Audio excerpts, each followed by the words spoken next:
Captain Marvel star Brie Larson right now is going through a bit of a transitional period in her life and career. For those who might not know, Brie Larson is actually quite an accomplished actress. Before she was flying around saving the universe, she was busy winning Oscars. For her highly acclaimed role in the 2016 movie Room, she received her first Academy Award. Since then, her career has only taken steps for the better. This, of course, is in large part thanks to the Marvel Cinematic Universe. As Captain Marvel, she became the first woman to star in a superhero movie that went on to gross $1 billion at the box office. However, Brie Larson is now saying that after The Marvels that is set to release in November of 2023, she does not have a next job. In an interview with Bezaar, she said, "I don't have a next job." She also stated, "I don't have a home. I don't have a partner. I don't have a plan. I'm just completely open." For many, I am sure that this statement does come as quite a shock. Considering that Marvel is now officially in Phase 5 and approaching another Avengers movie, you would think that Brie Larson would be front and center. She is Captain Marvel after all. It is worth pointing out that the statement of her not having a next job is probably exaggerated a bit.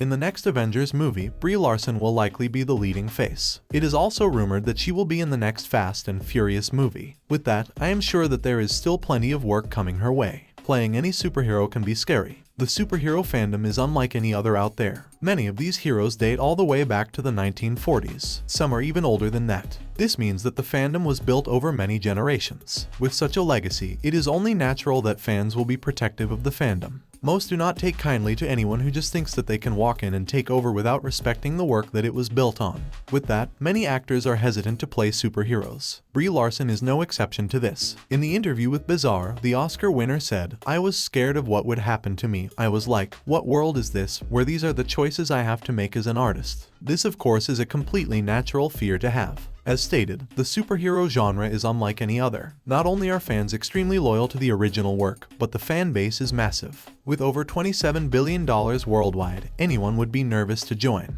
Not to mention, Larson joined during a time when the MCU was at an all-time high. Marvel just came off a massive high with the third Avengers movie and was gearing up for the final. Captain Marvel was stuck right in between these two massive projects. It, of course, did not do Brie Larson any favors when she immediately thought that it would be a good idea to go after the superhero fanbase. Now, we also do need to talk about the upcoming The Marvels movie that is set to release on the 10th of November 2023. The Marvels will star Brie Larson as Captain Marvel, Iman Vellani as Ms. Marvel, and Teyonah Parris as Monica Rambeau. Ever since the original announcement, the movie has been riddled with bad luck. The movie suffered its first setback when it was announced earlier this year that there would be yet another delay, resulting in them not being able to make the intended June release date. Further, rumors are rampant that the film is riddled with behind-the-scenes drama and poor screen tests. It is worth pointing out that these are just rumors and they are also being disputed by other insiders. One insider, Jeff Snyder, claims that there is chaos on the set of the movie. Another insider, Casey Walsh, claims that this is false and that there is only positive news coming from the set.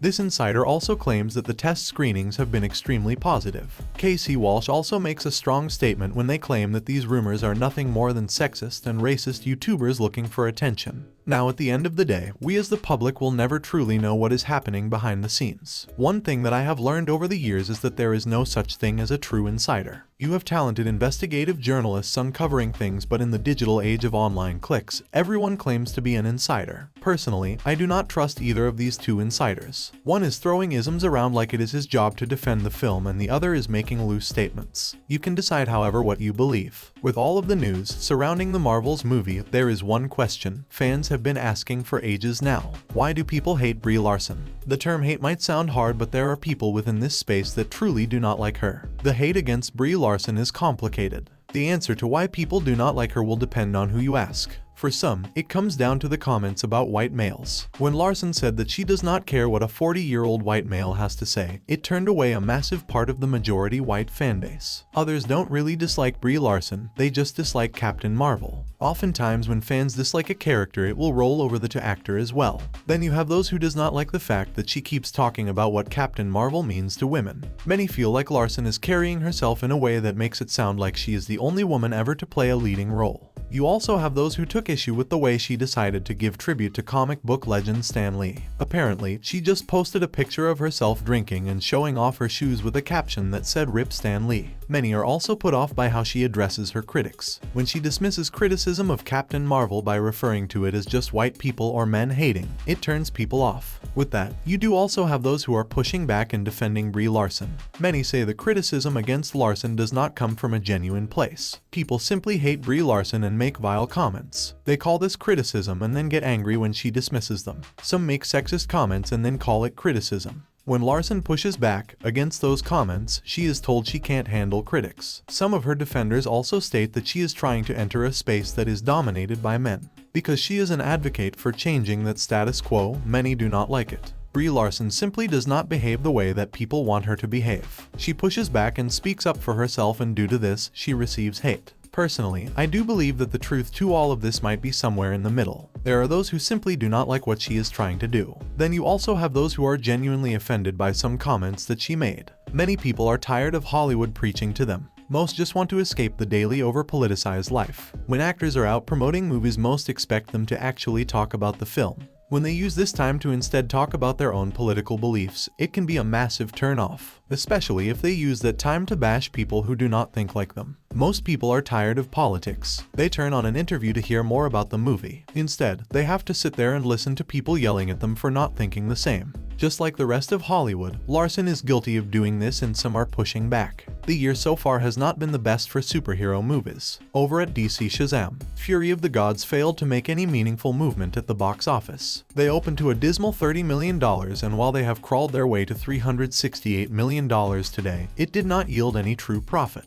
Over on Marvel's side, things is not looking much better. Ant-Man and the Wasp: Quantumania failed to make any real headway either. Their current box office standings are at $469.7 million worldwide. With a budget of $200 million, they certainly lost a lot. For those who might not be aware, there is a common rule with movies. You need to triple the movie budget in order to factor in marketing and advertising. If a movie costs $200 million, it will take at least $600 million to break even. Upcoming superhero movies are not rendering much better either. At this point, it feels like there is a Marvel or DC movie in the cinema almost every single month. Although I will always argue that the Marvel Cinematic Universe did wonders for the superhero genre, we are now at a point where this is no longer the case. With DC set to build their own universe next, things are only going to get worse. Most people by this point understand that large corporations are stuck in the rut of everlasting growth. They are expected to turn over a profit every single year. This means that whenever they do something that brings in money, they will milk it dry. It can be argued that this is exactly what Disney is doing right now with Marvel. Quantity is winning over quality. Although there is lots of superhero fatigue right now, it is also said that competition breeds quality. It can be argued that the brand new DC Studios led by James Gunn is a direct result of the Marvel Cinematic Universe. However, the same can also be said about the Snyderverse. While Marvel was killing it with their first 3 phases, DC was lacking behind.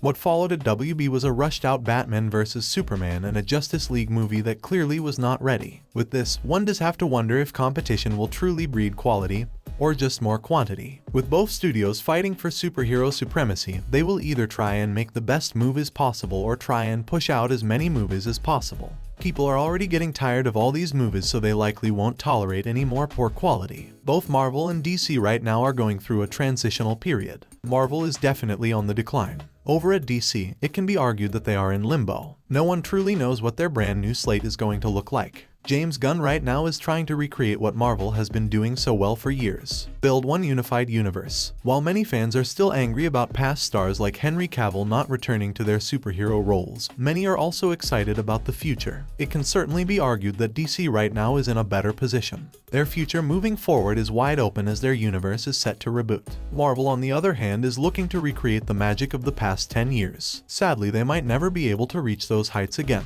Over the last few years, a lot has been said about quantity over quality when it comes to Marvel content. In what appears to be a way to mitigate the drop in quality, Marvel has decided to delay almost all future Disney Plus shows. These shows will include the 2nd season of Loki, the Iron Man spin-off Ironheart, Secret Invasion, and the WandaVision spin-off Agatha. At this point, it is not entirely clear why Marvel decided to do this. With the firing of Victoria Alonso, who was in charge of post-production special effects, it might be that they simply have no one at the moment to take this job over and finish the post-production work. Alternatively, it could also just be to go back and improve the quality of some work. It might just be that Marvel finally understands that they cannot simply push out content. It is worth pointing out that most Marvel shows are quite well received by the audience. The only big issue that there might be is ratings. It is one thing to have a good show. It is another thing to build up an audience and make people watch. Although Disney Plus has grown massively over the last few years, they are not profitable yet. Despite having a subscriber count of 161.8 million worldwide, it is still hard for them to show an overall net profit.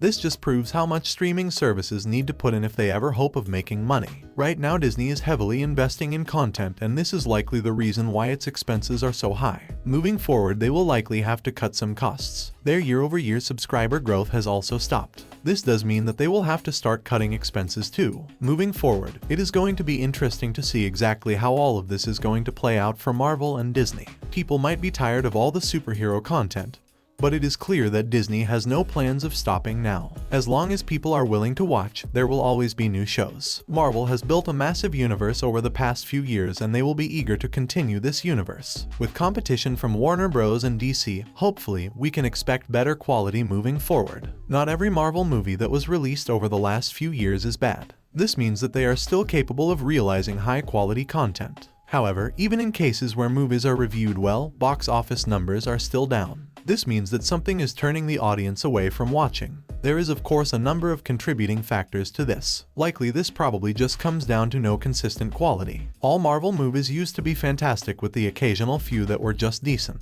Now all Marvel movies are decent with the occasional few that are good. This is likely not enough to keep your audience long term. Hopefully in the future things will make a turn for the better.